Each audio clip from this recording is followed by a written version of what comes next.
크게 쓰임받는 사람들, 세계적인 영웅들을 보면 그 뒤에는 반드시 보이지 않는 손길, 보이지 않는 섬기는 자, 헌신자들이 있었음을 우리가 알 수 있습니다. 예를 들어서 우리나라에서 교육에 최고로 이렇게 드러냈던 이율국 선생님, 우리 조선시대 최고의 교육가 아니었습니까? 그분이 그렇게 될 수 있었던 것은 그의 어머니 신사임당, 신사임당의 헌신이 없었다면 이율국이 있지 못했을 것입니다. 서희로서 최고로 아주 이름을 날렸던 한석봉 씨 아시죠? 한석봉. 무명의 어머니.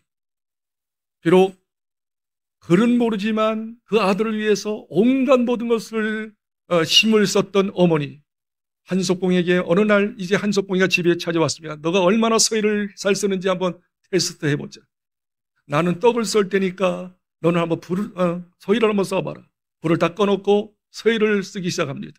한참 후에 불을 켜고 보니까 이 한석봉이가 쓴 글은 엉망진창 왔다 갔다 해요. 근데 어머니는 떡을 쓰는데 정확하게 떡을 쓰는 걸 볼 수 있어요. 너 이 정도 가지고 안 된다. 다시 가지고 공부하라. 그 저녁에 보냈다는 말이 있지 않습니까? 그 어머님의 헌신, 최고의 서예가를 만들 수 있었습니다. 중국의 말이죠. 전국시대에 가장 유명했던 사상가 맹자 아시죠? 맹자. 그 놀라운 맹자가 될 수 있었던 것은 어머님의 3번의 이사 잘 아시죠? 공동묘지에서, 시장에서 또 이제 향교가 있는 학교 있는 근처로 보냈을 때 그때부터 공부하여 맹자가 되었다는 말 잘 알 것입니다. 저는 이 친구 이야기를 또 하고 싶습니다. 손흥민, 세계적인 축구선수. 우리나라가 배출했던 시대적인 최고의 축구선수 손흥민. 작년에 말입니다. 잉글리시 프로미어 로그에서 최고의 선수 되지 않았습니까? 최고의 골을 넣고 말이죠. 작년에 연봉이 깜짝 놀랐어요. 165억이에요. 165억. 안 놀라세요. 65억만 돼도 그냥 100이 더 올라갔는데 165억. 그런데 더 놀라운 건 뭐냐면 손흥민 선수가 말이죠. 그의 인격, 그의 겸손함 아시죠? 얼마나 옆에 있는 선수들을 말이죠. 이렇게 배려하고 조금 잘못했으라도 격려하고 잘할 수 있어 용기를 주는 그 겸손함, 그의 인격, 압도가 당하는 거죠. 그런데 이렇게 최고의 선수, 인격적인 선수가 될 수 있었던 비결이 뭘까? 찾아보니까 말이죠. 그의 아버지 송웅정 씨의 그 아버님의 교육, 철저한 교육 때문에 그렇게 되었다라고 스스로, 손흥민이 스스로가 고백해요. 내가 나 될 수 있었던 것은 아버님의 은혜였다라고 말이죠. 근데 그 아버지는 말이죠. 축구선수였어요. 그런데 부상으로 인해서 축구를 접고 아들에게 이제 축구를 가르칩니다. 그러면서 축구만 가르친 게 아니라 어릴 때부터 3가지를 집중적으로 가르친 거 아시죠? 첫째는 하루에 1가지씩 청소하기. 봉사를 가르쳤어요. 축구 전에 너는 봉사자가 되라 말이죠. 하루에 1가지씩 봉사를 하도록 해서 청소를 하도록 했습니다. 2번째, 축구를 하는데 철저하게 연습하도록. 시간을 정해놓고 그 시간을 채우도록 비가 오나 눈이 오나 어느 때든지 이 시간만큼은 연습하거라. 열심히 연습을 시켰습니다. 그리고 3번째는 뭔지 아십니까? 독서를 시켰어요. 축구선수, 운동선수가 머리가 비면 안 돼. 시대적으로, 세계적으로 큰 인물이 되려면 공부해야 해 하면서 공부는 다른 거 없어. 독서하라. 그래서 책을 많이 읽혔다는 겁니다. 요 3가지. 청소를 시켰어요. 열심히 훈련을 시켰어요. 그리고 독서를 시켰어요. 그러면서 기가 닳도록, 잊어버리지 않도록, 마음에 새기도록 3가지의 계속적인 권면을 했다고 합니다. 첫 번째 권면 아시죠? 너는 항상 겸손한 자가 되라. 아무리 잘 나가도 네가 똑똑하고 네가 잘나서 잘된 게 아니야. 주변에서 너를 도운 사람이 많기 때문에, 너를 후원하는 사람이 많이 있었기 때문에, 좋은 기회가 주어졌기 때문에 그렇게 된 것이기 때문에 아무리 잘 돼도 겸손하거라. 겸손하라. 2번째 또 이야기합니다. 너는 항상 감사하는 자가 되라. 비록 잘못하고 또 경기가 잘 풀리지 않아도 감사해. 이렇게 경기할 수 있다고 하는 거, 프로 선수로 이렇게 뛸 수 있다는 거 그 자체를 감사해. 우리 하나님은 그 아버지 송웅정 씨가 말이죠, 아주 독실한 크리스찬이었어요.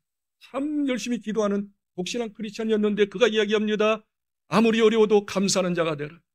하나님은 감사하는 자에게 더 좋은 걸 준다. 항상 감사하는 법을 기가 닳도록 이야기했습니다. 그리고 세 번째, 지금 아무리 네가 어느 정도 올라올지라도 더 멀리 바라보라. 멀리 바라보라고 계속 외쳤어요. 왜? 네가 아무리 잘해도 너보다 잘하는 선수들이 세계 곳곳에 너무 많아. 너희가 어느 정도 성장하고 성숙했을지라도 그거 가지고 만족하지 마. 더 높이 봐라. 멀리 봐라. 그리고 정말 세계적인 사람이 됐으면 좋겠노라고 말이지. 항상 그 세 가지 말을 기가 닳도록 이야기했어요. 항상 겸손하거라. 항상 감사하거라. 항상 멀리를 바라봐라. 그래서 계속적으로 성장하는 자가 되라고 이야기했기 때문에 송흥민 선수가 지금 될 수 있었던 것입니다. 이처럼 세계적으로 영향력을 행사하고 영웅이 됐던 사람들 스스로가 된 것도 있지만 옆에서 배후에서 보이지 않게 도와주는 헌신자들이 있었기 때문에 됐다는 사실을 명심하십시오. 또한 영적인 부분도 마찬가지입니다. 목사님들이 세계적으로 크게 쓰임받고 크게 영적인 사람, 영적인 영웅이 됐던 목사님들을 배우를 보면 목사님 자체만 잘나서 된 게 아니에요. 배후에서 보이지 않게 그 목사님을 위해서 헌신적으로 밤낮을 가리지 않고 기도했던 기도의 사람, 기도의 용장들이 있었기 때문에 그분들이 위대하게 쓰임받았던 것을 볼 수가 있습니다. 여러분이 잘 아는 것처럼 세계에서 제일 큰 교회를 이루었던 조용기 목사님, 물론 설교도 잘합니다. 능력도 있습니다. 그러나 최자실 장모님이 안 계셨더라면, 최자실 목사님이 옆에서 기도하지 않았다면 그렇게 되었을까요? 될 수 없었다고 생각해요. 지금 분당에서 수지에서 제일 큰 교회를 이루고 있는 소강성 목사님, 젊은 목사님으로서 기라성같이 큰 일을 영적 거성으로 일할 수 있었던 것은 스스로 잘나서 그랬을까요? 물론 설교 잘합니다. 똑똑합니다. 그러나 그의 장모님 정금성 장모님이 계셨기에 그분은 지금도 교회에서 산답니다. 거의 철야기도 한답니다. 우리 소강석 사이를 위해서, 목사님을 위해서 얼마나 기도를 많이 하는지 모른다는 거예요. 부족하지만 이 국제신도시, 감히 국제신도시에서 종교부지 받고 예배당을 이렇게 서서 목회할 수 있는 부족한 저지만 이렇게라도 쓰임받을 수 있었던 것은 우리 어머니, 난 놓고 기억자들 보는 무식한 어머니셨지만 그럼에도 불구하고 뒤늦게 한글을 깨우치고 열심히 신앙생활, 지금까지 90이 가깝지만 새벽마다 2시간을 저를 위해서 기도하신다라고 제가 늘 듣고 있어요. 우리 어머님의 기도가 없었다면 이렇게 제가 여러분 앞에 어떻게 설교할 수 있고 이 지역에서 목회할 수 있었을까 생각합니다. 보이지 않게 헌신의 손길이 있다는 거예요. 우리 침례교 목사님들 가운데 가장 탁월하게 세계적으로 봉사로 쓰임받았던 오간수 목사님, 지금 연세가 92세인데도 그 노장을 과시하면서 전 세계 다니면서 지금도 복음을 증가하는 오간수 목사님. 오간수 목사님이 목회 초기 때는 성령의 은혜를 몰랐어요. 성령을 체험하지 못했어요. 그냥 인본주의 목회를 했어요. 그런데 새벽마다 오관석 전도사님, 그 전도사 시절이었는데 성도가 30명이었는데 새벽 기도 나는 사람 한 사람도 없어. 오관석 전도사님도 새벽 기도 하지 않았어요. 그런데 전도사로 은퇴했던 할머니 전도사님이 매일 새벽 4시에 나와서 2시간 이상씩 기도하는데 다른 기도하지 않았답니다. 태성 침례교였는데 지금은 또 한 60년 전이었잖아요. 그때 기도하고 이렇게 기도했대요. 하나님, 우리 태성재단 불 꺼졌나이다. 성령의 불이 꺼졌나이다. 성령의 불을 붙여 주시옵소서. 새벽마다 2시간씩 자기 재단을 위하고 오간석 전도사님 은혜 받지 못하고 성령 체험하지 못했던 전도사님을 위해서 기도했던 그 결과로 오간석 전도사님이 기도원에 갔어. 기도하면서 성령의 불을 받고 뒤집어져가지고 세계적인 부흥사가 된 줄 믿으시기 바랍니다. 다시 이야기합니다. 이 영적인 영웅 뒤에는 보이지 않게 그분을 위해서 기도했던 분이 있어요. 헌신했던 분이 있었기 때문에 주의 종으로 귀하게 쓰임받는 것이지 스스로 잘나서 되는 것은 아닌 거예요. 교회에 이렇게 개척하고 교회를 이렇게 일구고 교회가 부흥되는 교회를 보면, 틀림없이 교회에 부흥되는 교회를 보면 그 성도 가운데 교회를 위하여 헌신하는, 보이지 않지만 눈물로 기도하며 모든 부분에 헌신했던 헌신의 사람이 있었기에 부흥되는 것을 확실히 저는 믿습니다. 제가 전국에 다니면서 800회 집회를 인도했는데 지금도 있지만 10여 년 전에 부여의 정동교회를 가봤어요. 정동교회 그 장로님 허익회, 이름을 조금 잘 지었으면 좋겠는데 하여튼 익회, 뭐가 익혔는지는 잘 모르지만 허익회 장로님의 간증을 듣고 나는 마음에 뭉클했어요. 그리고 기도했어요. 하나님, 하나님, 하나님, 저희 교회도 이 허익회 장로님 같은 분 한 분이라도 있게 하여 주시옵소서. 근데 허익회 장로님이 이렇게 간증을 해요. 목사님, 목사님, 저는 원래 예수 안 믿었습니다. 저희 집사람이 이제 선을 봤는데 다른 조건 물어보지 않고 당신 예수 믿지 않으면 나 결혼하지 않겠습니다. 나 조건 안 볼 테니까 예수만 믿으면 내가 결혼할 테니까 예수 믿으시겠어요? 안 믿으시겠어요? 물어봤다는 거야. 결혼하고 싶은 심정에서 그 허익회 장로님이 그때 말이죠. 예수 믿겠소. 그리고 결혼하자마자 그 교회, 이 사모님이 다니는 교회 정동교회, 한 50년 이상 되는 아주 그 교회였어요. 오래된 교회였어요. 그런데 한 20평 정도 조그만 그냥 쓰러져가는 그 예배당이었어요. 토담으로 진, 흙으로 진, 그리고 지붕은 말입니다. 철판으로 깔았는데 비만 오면 톡톡톡 소리가 나는 거예요. 그리고 사이에 말입니다. 예배당 안에 물이 계속 떨어져가지고 예배당이 물이 흥적합니다. 그리고 겨울만 되면 이게 토담물이 졌기 때문에 이게 싼바람이 들어오는 거예요. 추워서 예배를 못 드리는 거예요. 그런 예배당에 허익회 성도가 결혼한 이후에 몇 년 동안 교회를 다닙니다. 열심히 다니는 거예요. 그런데 한 10명 정도 모이는, 거의 할아버지 할머니 수준으로 모이는 10명의 성도뿐이 안 모이기 때문에 재정적으로 너무 어려운 거예요. 한 50년 이상 된 교회지만 그 토담교회 지을 사람이 없었던 거예요. 그런데 초신자였던 허익회 성도가 한 해, 두 해 시간이 가는데 여름에는 장마철 때문에 비가 톡톡 떨어져가지고 예배 제대로 못 드리고 겨울철에 추워가지고 예배를 못 드리고 있는 와중 속에 믿음이 없지만 그런 기도가 나왔대요. 하나님, 우리 정동교회, 통합식 교회인데 정동교회 좀 건축 좀 했으면 좋겠습니다. 근데 돈 있는 사람이 한 사람도 없네요. 저도 없네요. 농사꾼이니까 돈도 없는 거야. 그래서 막 하나님, 하나님, 우리 교회 좀 건축했으면 좋은데 하나님 어떻게 하면 좋아요? 그런데 하나님께서 기도하는 건데 이런 감동을 주셨대요. 너 말이야, 네 아버지 돈 있지 않니? 예, 우리 아버지가 또 돈 좀 있지요. 어차피 네 아버지 돌아가시면 유산 너한테 장남이었던 것 같아. 너 장남이니까 그 유산 받지 않겠니? 기도하는데 그 감동이 왔대. 그렇죠. 너 그러면 네 아버지 아직은 뭐 연세 많지 않지만 어차피 돌아가실 터인데 돌아가시면 너한테 유산 줄 텐데 당겨가지고 유산 좀 받으렴. 당겨가지고 유산을 받으리. 그런 법이 어디 있어? 그래가지고 그런 감동이 왔는데 돈이 없으니까, 그리고 교회 짓고 싶은 마음이 너무 간절하니까 알았어요 하고서 감동이 따라 아버지한테 간 거예요. 그 자초적 이야기하니까 아버지가 예수도 믿지 않으니까 호령했대요. 이놈 새끼 너 무슨 말을 그렇게 하는 거야? 나 빨리 죽으라는 거야? 그리고 그 돈 가지고 무슨 예배당을 져? 아주 혼되게 혼을 났대. 쫓겨나왔지. 근데 기도만 하면, 이거 보십시오. 교회가 부흥되려고 하면 이런 헌신자, 보이지 않는 헌신자가 있다는 것을 제가 이야기하고 있는 거예요.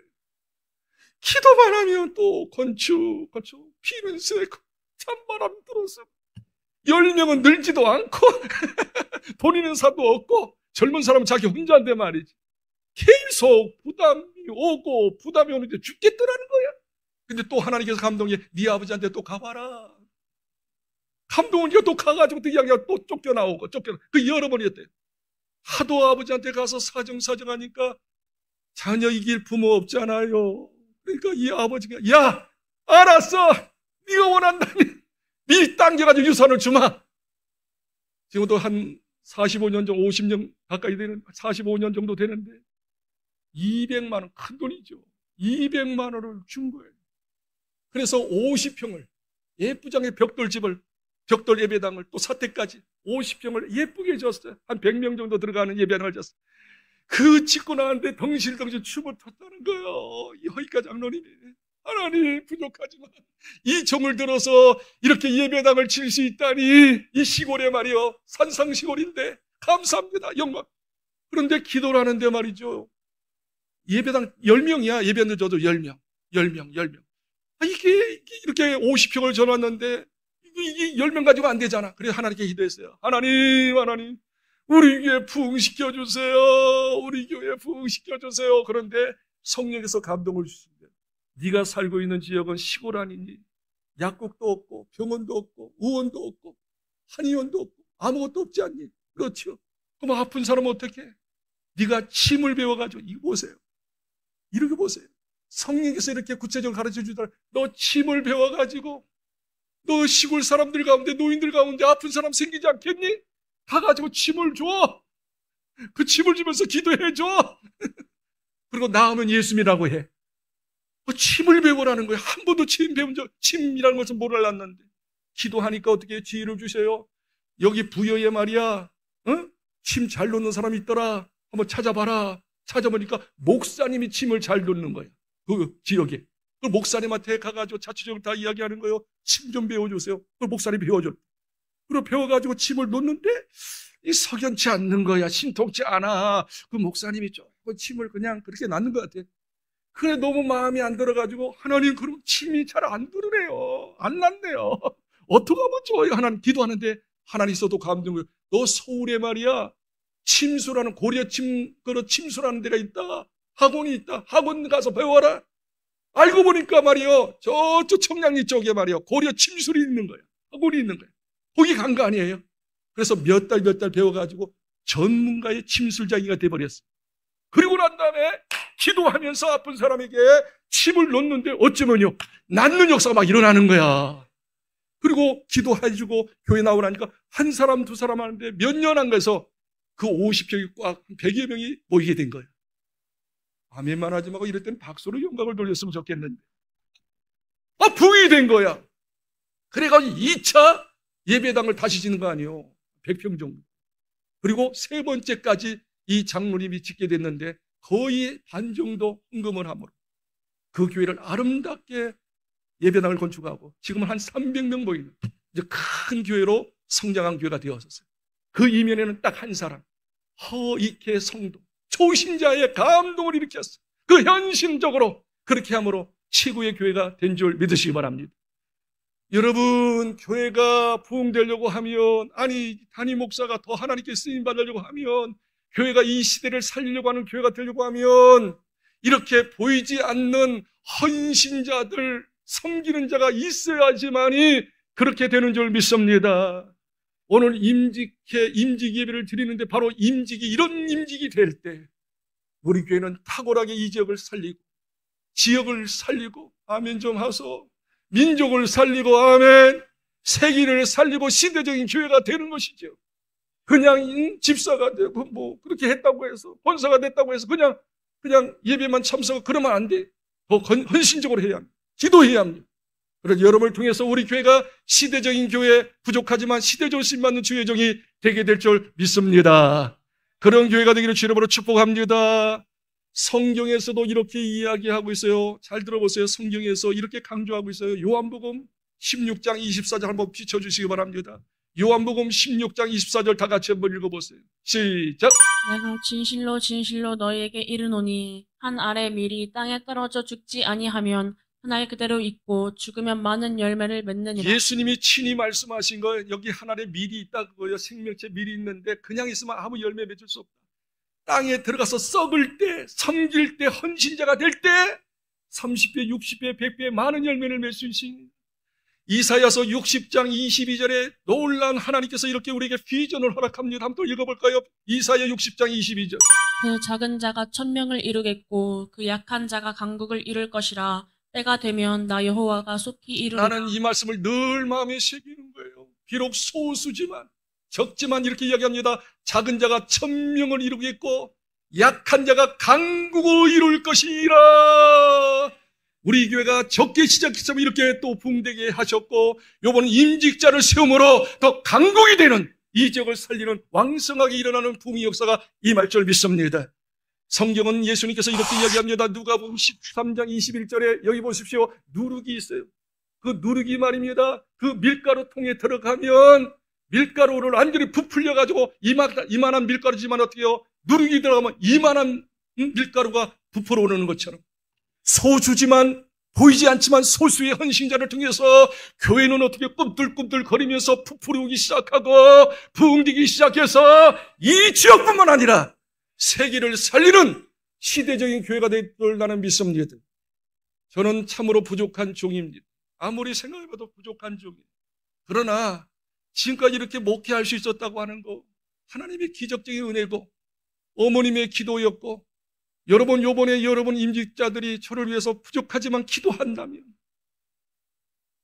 도와준다면 저는 더 크게 쓰임받게 될 줄 믿습니다. 우리 교회는 정말 이 시대를 살리는 교회가 될 줄 믿습니다. 여러분의 헌신이 필요합니다. 여러분의 정말 진실된 기도가 필요합니다. 여러분은 축복의 통로인 줄 믿으시기 바랍니다. 이 찬송 한번 불러볼까요? 이 찬송 부르면서 우리가 한번 결단을 했으면 좋겠어요. 하나님, 나는 하나님 앞에 쓰임받는 축복의 통로가 되고 싶습니다. 저를 써주십시오. 저를 써주십시오. 이 찬송 한번 불러보세요. 각자의 자존감을 가지시고 나를 통해서 놀라운 역사가 일어날 걸 바라보며 찬양합니다. 당신은 하나님의 언약가 있는 축복의 통로. 우리 찬양하겠습니다. 당신은 하나님의 언약 안에 있는 축복의 통로. 당신을 통하여서 열방이 주께 돌아오게 되리. 2절 찬양합니다. 당신은 하나님의 언약 안에 있는 축복의 통로. 당신은 하나님의 언약 안에 있는 축복의 통로. 당신을 통하여서 열방이 주께 예배하게 되리. 이 찬송은 말이죠, 저를 보고 찬송하는 게 아니라 옆에 있는 사람을 보고, 당신은 그런 사람이에요. 축복의 통로예요. 당신이 통하여 열방이 축복받게 돼요. 옆에 있는 사람 바라보면서 찬양이 이거 찬양이, 옆에 있는 사람 이렇게 손을 내밀면서 정말 축복하는 마음으로, 진심으로 축복을 담은 마음으로 우리 찬양, 옆에 있는 사람을 축복하면서 다시 1절 2절 찬양하겠습니다. 저를 보지 마세요. 저를 보지 마시고 옆에 있는 사람, 뒤에 있는 사람 보시면서 같이 찬양하세요.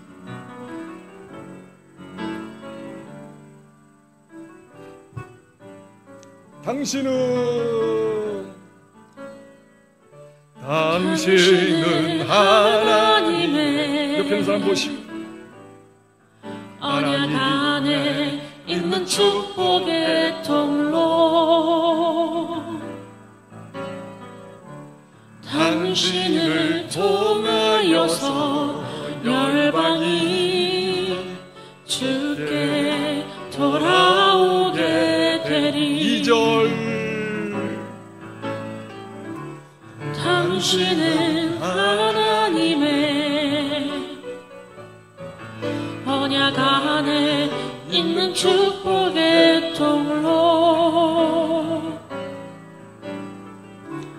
당신을 통하여서 열방이 주께 예배하게 되리. 옆에 있는 사람에게 축복합니다. 당신은 숨은 일꾼입니다. 시작. 또 고백합니다. 당신을 통하여 열방이 복을 받을 것입니다. 시작. 그게 아멘. 사도행전 21장, 아까 읽었던 21장은 이런 배경입니다. 하나님의 은혜로 사도 바울, 하나님의 사람 목회자인 바울이 세계 1차, 2차, 3차 전도 여행을 성공적으로 마쳤어요. 곳곳마다 교회를 세우고 수많은 사람들이 예수 믿고 구원받는 역사가 일어났습니다. 이제 1차, 2차, 3차 전도 여행을 했으니까 좀 쉴 법도 한데 쉬지 않고 우리 성도들에게 이렇게 이야기합니다. 나 말이야, 저 예루살렘에 사람 많으니까 거기 가서 복음 증거하고 싶어. 그리고 나 말이야 마지막으로 노마에 가서, 그 노마에, 그때만 해도 땅끝이 노마였어요. 그 노마에 가서 복음 증거하고 수많은 사람을 살리기를 원해 하면서 사도 바울이 당신의 비전을 이야기하면 예루살렘에 가고 싶다, 노마에 가고 싶다라고 이야기하고 있는데, 그때 유대에서 한 아가보 선지자, 기도 많이 했던 아가보 선지자가 바울에게 와서 이렇게 이야기합니다. 바울 목사님, 제가 기도해 보니까 성령께서 틀림없이 말씀하셨어요. 예루살렘에 올라가면 결박이 있다고 합니다. 감옥에 잡힐 수 있다고 얘기합니다. 그러므로 바울 목사님, 예루살렘에 올라가지 마십시오. 그 말을 듣던 주변의 성도들이 이야기합니다. 이고동서로 사도 바울의 목사님의 그 전에 손매를 붙잡고 이야기합니다. 목사님, 예루살렘에 올라가지 마십시오. 비전은 좋지만, 꿈도 좋지만, 그러나 올라가면 결박당합니다. 감옥에 들어갑니다. 어림이 있어요. 올라가지 마세요. 올라가지 말라고 그러니까 사도 바울 목사님이 단호하게, 아주 강력하게 이렇게 이야기합니다. 한번 읽어볼까요? 13절, 21장 13절이에요. 바울이 대답하되 여러분이 어찌하여 울어 내 마음을 상하게 하느냐. 나는 주 예수의 이름을 위하여 결박당할 뿐 아니라 예루살렘에서 죽을 것도 각오하였노라 하니. 저는 이 사도 바울 목사님의 이 고백을 듣고 내 자신을 좀 점검한 거예요. 흘림없이 예루살렘에 올라가면 잡혀요. 결박이 있어요. 감옥에 들어가서 또 옥살이 하는 거예요. 고통이 있어요. 환난이 기다리고 있어요. 그 말이 성령께서 말씀하셨기 때문에, 응답으로 말씀하셨기 때문에 틀림없이 이루어질 거예요. 근데 그 말을 듣고 난 다음에 사도 바울 목사님은 조금도 주저하지 않고 이렇게 고백해요. 너희들이 그렇게 이야기함으로 내 마음이 민망스럽도다.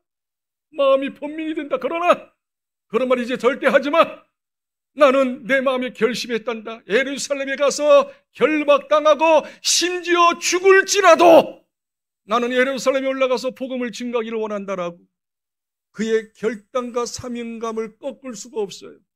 그러니까 성도들이 뭐라고 이야기해? 14절에 이렇게 얘기합니다. 주님 뜻대로 하시옵소서. 그렇게 이야기합니다. 그리고 사도 바울은 은연하게 성도 몇 사람과 특별히 오늘 주목해야 할 사람이 나와요. 나손을 데리고. 나손. 오늘 4시에 임직식을 하는데 모든 임직들이, 아니 모든 성도님들이 나손이 되기를 소원합니다. 나손. 이 나손을 데리고 예루살렘에 올라갑니다. 한번 16절을 읽어줘. 16절. 우리 다 같이 한번 16절 읽겠습니다. 굉장히 중요한 말씀이에요. 가이사랴에 몇 제자가 함께 가며 한 오랜 제자 구브로 사람 나손을 데리고 가니 이는 우리가 그의 집에 머물려 함이라. 오랜 제자 구브로 사람 나손을 데리고 가니 이는 우리가 그의 집에 머물려 함이라. 나손. 결론부터 이야기하면 이렇게 이야기하고 싶어요. 사도 바울이 말입니다. 1차, 2차, 3차 전도여행을 성공적으로 마쳤어요. 그리고 예루살렘에 가서 이제 복음을 증가하기를 원합니다. 사역하기를 원합니다. 그리고 로마까지 가서 복음을 증가하고 세계를 살기를 원합니다. 결국 어떻게 해요? 예루살렘에 올라가서 수많은 영혼들을 살렸어요. 그때 땅끝이라고 로마에 가서 복음을 증가해 수많은 제자들을 세웠어요. 교회를 세웠어요. 성공적으로 그의 말미에, 죽기 전 순교하기 전까지 그의 말미에 모든 사역이 풍성한 열매가 있었고 놀랍게 주님의 일을 감당할 수 있었던 하나님의 사람이 되었어요.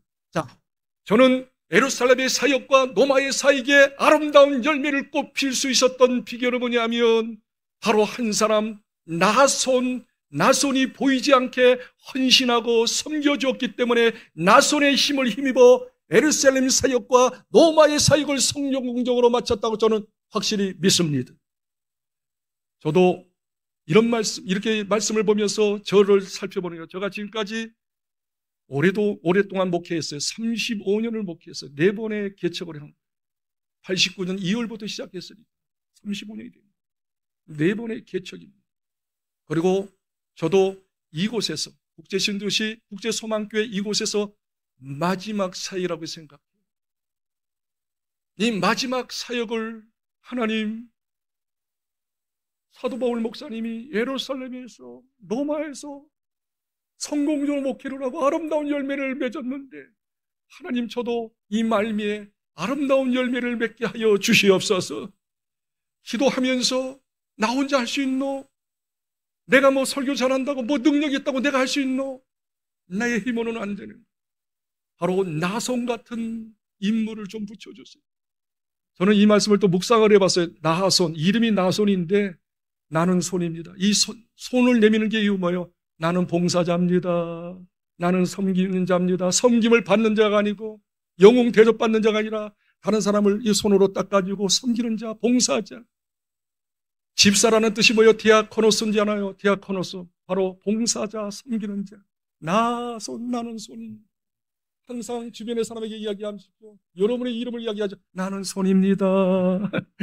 당신을 섬기기를 원합니다. 나는 우리 교회의 봉사자입니다. 그런 마음을 잊지 않았으면 좋겠어요. 다시 말하면 이 나손같이 나손의 일꾼이 되었기 때문에 사도 바울이 말미의 사역을 성공적으로 이뤘다고 나는 믿습니다. 우리 교회도 오늘 임직식을 통하여 나손 같은 사람이 많아졌으면 부족하지만 더는 하나님께 쓰임받고 우리 교회는 이 시대를 살리는 이 지역과 민족과 세계 열방을 살릴 시대적인 교회가 될 줄로 저는 믿습니다. 그러면 나손은 어떤 사람이었을까요? 나손은 어떤 인물이었을까요? 짤막하게 세 가지 이야기하고 마치겠어요. 나손은 첫 번째, 끝까지 사명 감당했던 사람, 도중에 포기하지 않고 끝까지 사명 감당했던 사람. 두 번째, 사명 감당하되 물신양면으로 자기 있는 것을 다 들여서 사명 감당했던 사람.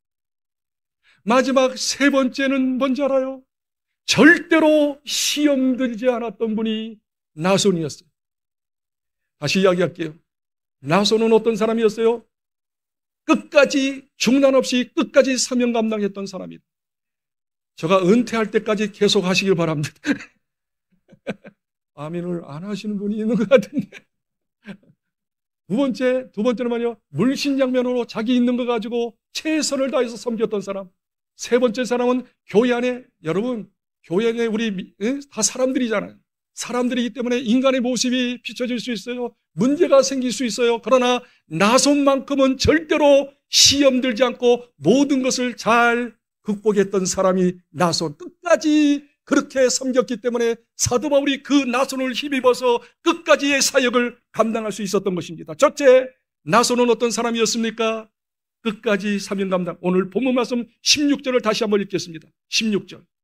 자, 16절 읽겠습니다. 시작. 한 오랜 제자 구브로 사람 나손. 네, 됐습니다. 거기 보니까 나손을 이야기할 때 별명을 이렇게 별명을 붙입니다. 한 오랜 제자 구브로의 사람 나손. 한번 따라할까요? 오랜 제자. 오랜 제자는 오래된 제자라는 뜻이에요. 제자라는 뜻은 뭐예요? disciple. 끝까지 따라가는다는 뜻이에요. 두 번째, disciple, 제자라는 것은 복사판이라는 거예요. 복사판. 예수님의 복사판. 끝까지 따라다니면서 예수님의 모습으로 섬겼던 사람. 오랜 제자. 자, 그렇다면 이렇게 이야기할 수 있어요. 그러면 이 나손이 언제 예수 믿고 회심했을까요? 학자들이 이야기하는 거예요. 성경학자들이 이렇게 얘기합니다. 나손은 말이야, 사도행전 2장에 베드로가 설교할 때 5,000명, 3,000명, 5,000명이 회심하지 않았어요. 그 중에 한 사람이 나손이었다고 이야기합니다. 다시 말하면 사도행전 2장에 베드로가 설교했을 때 예수님을 영접하고 번어게인 됐던 거듭났던 하나님의 사람 되었던 사람이 바로 나손이었어요. 사도행전 2장이에요. 그런데 오늘 본문 말씀 보니까 21장 16절에 나오잖아요. 21장까지는 기간이 어느 정도 걸렸는가? 사도행전 2장부터 사도행전 21장까지 기간이 학자들이 이야기합니다. 25년이 걸렸습니다. 회심하고 난 다음에 25년 동안 변질되지 아니하고 곁길 가지 않고 온전히 교회를 섬겼던 제자, 끝까지 사명 감당했던 사람이 바로 누구예요? 나손이었어요. 25년 동안. 사랑하는 성도 여러분, 아니 오늘 임직을 받는 임직자 여러분, 임직자의 첫 번째 마음의 결심은 뭐예요? 이제는 변질되지 않고 끝까지 사명 감당하리라고 하는 결단과 각오인 줄 믿습니다. 목회자가 말이죠, 가장 마음이 흐뭇하고 감동되는 것이 뭘까? 우리 교회에 새로운 사람이 성도가 왔어요. 근데 그 성도가 어떻게 해요? 자기 자리를 늘 지켜주는 거예요. 10년이 가고 20년이 가고 자기 자리 지켜주는 거예요. 자기 자리에서 예배 드리는 거예요. 그리고 자기 은사 따라서 교회를 위해서 섬기는 자, 은사 따라서 봉사하는 자가 되어지면 자기 자리 지켜주고 자기 은사 따라 열심히 봉사해주는 그 사람이 왜 이렇게 감동이 되는지. 교회 부흥은 간단합니다. 온 사람이 떠나지 않으면 돼. 그리고 한 가지 일을 맡겼으면 끝까지 감당하면 교회는 어떻게 계속 올라가는 거죠. 부흥되는 것이죠. 최성규 목사의 진정한 간절한 바람이 있다면 임직자들이여 자리를 지키십시오. 그리고 자기 사명, 자기 은사 따라서 사명 감당해 주십시오. 그럼 우리 교회는 든든히 서가며 부흥되는 교회가 될 줄 믿습니다. 바울이 바울 될 수 있어 마지막 사역을 잘 감당하고 열매 맺을 수 있었던 비결은 나손같이 끊임없이 옆에서 후원하는 임직자 나손이 있었기 때문입니다. 두 번째, 나손은 어떤 사람이었을까요? 아까 이야기했죠. 자기 집을 기꺼이 내놓으려고 결단한 사람이에요. 16절에 보면 이렇게 이야기합니다. 자, 보세요. 이제 사도 바울이 예루살렘에 올라갑니다. 그런데 나손을 데려가는 거예요. 나손을 데려가는 이유는 뭐냐? 16절 마음에 보니까 나손의 집에 머물려 하려 함이라. 나손의 집은 예루살렘에 있었어요. 예루살렘에 나손 집에 머물려 한다라고 하는 게 뭐예요? 거기서 거주하는 것입니다. 다시 말하면 이 나손이 말입니다. 어떠한 하나님의 사람이었습니까? 자기 집을 기꺼이 드릴 수 있는, 내놓을 수 있는 사람이었어요. 솔직히 손님이 말입니다. 자기 집에 하루 머무는 것도 힘든데, 그렇잖아요. 식구들도 있고 말이죠. 또 식사도 준비하고 여러 가지 또 이렇게 수발드는데 얼마나 힘들겠어요. 근데 나손은 말이죠. 자기 집을 자기 집으로 여기지 않았어요. 주의 종이 원한다라면 내 집 못 내줄 게 뭐가 있어요. 우리 교회에 필요한 것이 있다면 내 시간 바치고 내 몸 바치고 아니 물질 바쳐서 우리 교회가 부흥될 수만 있다면 기꺼이 자기 자신을 드릴 수 있는, 자기 집을 드릴 수 있는, 자기 시간과 자기 몸을, 자기 물질을 드릴 수 있는 그런 물질의 헌신자가 나손이었어요. 그의 힘입어서 어떻게 해요? 집을 걱정하지 않았어요. 예루살렘에서 목회할 때도 물질 걱정하지 않았어요. 그 나손이 자기 집뿐만 아니라 모든 걸 같이 협력하지 않았겠어요. 그게 힘입어서 바로 사도 바울이 큰 사역의 열매를 맺게 되신 거죠. 목회를 지금까지 하면서 우리 성도를 바라보며 마음이 뭉클할 때가 있어요. 정말 눈에서 눈물이 흐를 때가 있어요. 우리 성도들 형편들과 너무 잘 알잖아요. 어디서 사는 거 아시잖아요. 무슨 직장 다니는 거 아시잖아요. 한 달에 월급이 얼마 정도인 거 아시잖아요. 뻔해요. 11조 내고 감성금 내면 애들도 제대로 양육 못할 정도의 그 물질이에요. 여가로 쓸 수 있는, 자기 나름대로 이렇게 즐길 수 있는 그 돈이 없는 거 알아요. 그런데 이렇게 행사 있을 때마다, 일이 있을 때마다 헌금하는 걸 보면 마음이 뭉클해요. 내가 집사였다면, 평신도였다면 저렇게 할 수 있었을까? 저는 자신이 없었을 것 같아요. 수의 종들의 감동을 끼치는 것은 자기 형편이 뻔한데도 불구하고 교회를 위해서라면, 주의 종이라면 기꺼이 물신양면으로 협력하는 것. 감동이에요, 감동. 갈라디아 6장 6절에 이렇게 이야기합니다. 너희는 가르치는 자와 가르침을 받는 자가 모든 좋은 것을 같이 하라. 갈라디아 교회 성도들은 이렇게 이야기합니다. 우리 목사님, 사도 바울 목사님이 눈이 나빴거든요. 너희들이 말이야 내가 눈 나쁜 걸 알고 네 눈을 빼어가지고 내 눈에 집어넣을 정도로 나를 사랑하였도다. 내가 그렇게 힘입어서 내가 너희를 섬기노라. 고마운 갈라디아 성도들이 이런 끈끈한 사랑, 끈끈한 섬김, 끈끈한 어떤 협력자들, 그것 때문에 주의 종을 힘을 얻고 교회는 교회답게 아름답게 성장하는 거예요. 마지막으로 나손은 어떤 사람이었습니까? 한 가지 이야기하고 마치 너무 중요한 이야기예요. 우리 한국교회 제가 전국에 다니면서 집회하니까 가장 골마 터지고 문제가 야기된 모습이 이 모습이에요. 근데 이 모습에서 나손은 초월했어요. 다시 말하면 어떤 경우든지 간에 시험 들지 않았어요. 우리 성경 다시 보겠습니다. 16절을 읽겠습니다. 중요한 단어가 있어요. 자, 거기 보니까 이렇게 이야기합니다. 여기서 중요한 나손에 대해서 이렇게 이야기하면 나손의 고향을 이야기합니다. 구브로. 한번 크게 따라합시다. 구브로. 구브로가 나손의 고향이었습니다. 그런데 여러분 사도행전에서 구브로라고 하는 말씀이 여기도 있지만 다른 데에서 몇 번 나오죠? 구브로의 출신, 하나님께 가장 강력하게 쓰임받아도 초대교회 인물이었던 영적 거성이었던 사람이 나오는데 구부로 이 고향에서 나손만 이 고향이 아니라 나의 구부로의 고향을 가졌던 사람이 나오는데 바나바입니다. 바나바. 사도행전 4장 36절 보니까 바나바, 요셉이라고 하는 사람, 바나바 다른 사람을 격려하고 위로하는 권위자였죠. 그리고 어떻게 해요? 안디옥 교회의 첫 번째 목회자였던, 그리고 수많은 영혼들을 살렸던, 그리고 세계 1차 전도여행 때 같이 동참했던 바나바. 하나님께 어떻게 붙잡힌 배달 크게 쓰임받았던 사람이었어요. 한번 생각해 보십시오. 같은 고향 출신이 아마 나이도 비슷했을 것 같아요. 잘 알았을 거예요. 그런데 이 나손은 21장에 비로소 등장합니다. 근데 바나바는 4장부터 등장하잖아요. 계속 4장 11장에 바나바가 굉장히 칭찬이 잦아있습니다. 자, 이렇게 이야기합시다.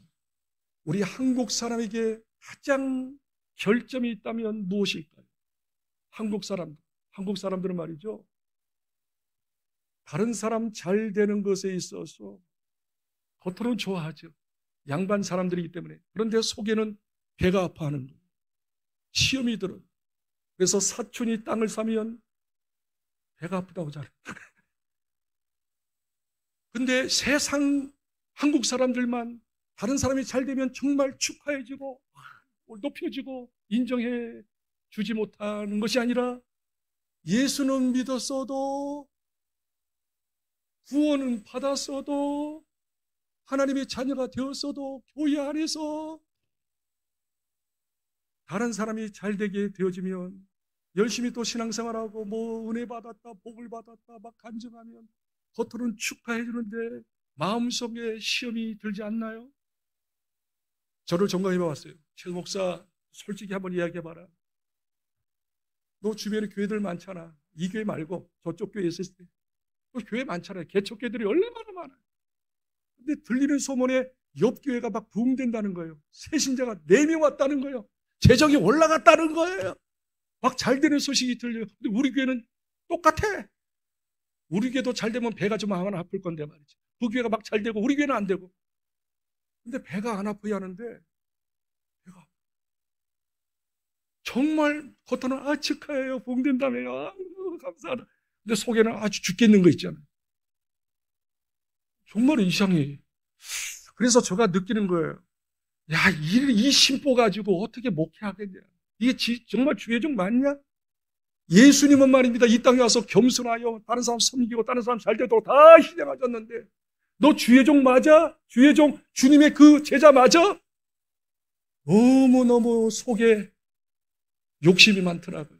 자기중심이 강하더라고요.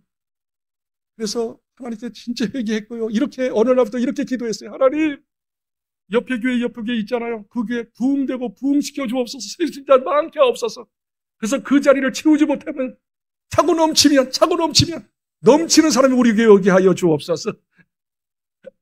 그렇게 기도하고 어찌하든지 속에 인간적인 어떤 그런 섭섭함, 인간적인 시험 그런 거 안 갖도록 지금도 있지만 여전히 무단히 노력하고 있어요. 마지막 이렇게 이야기하고 싶어요. 우리 임직자들 특별히 말이죠. 이제 이렇게 일을 하다 보면 열심히 일하잖아요. 임직자들 더 열심히 하잖아요. 그러면 주의 종이 딱히 손잡아주고 가슴 안아주고 수고했어. 격려해주고 위로해주고 칭찬은 못할 때가 있거든요. 근데 내가 이만큼 했는데 알아주지 않는다는 거예요. 이 시험이 들어가죠. 목사님 나를 싫어하는 거 아니냐 말이지. 이 교회 다닐까? 딱 생각해. 이 교회 다닐까 말까 말이 그런 생각이 드는 거예요. 그리고 또 한 가지 중요한 이야기 할게요.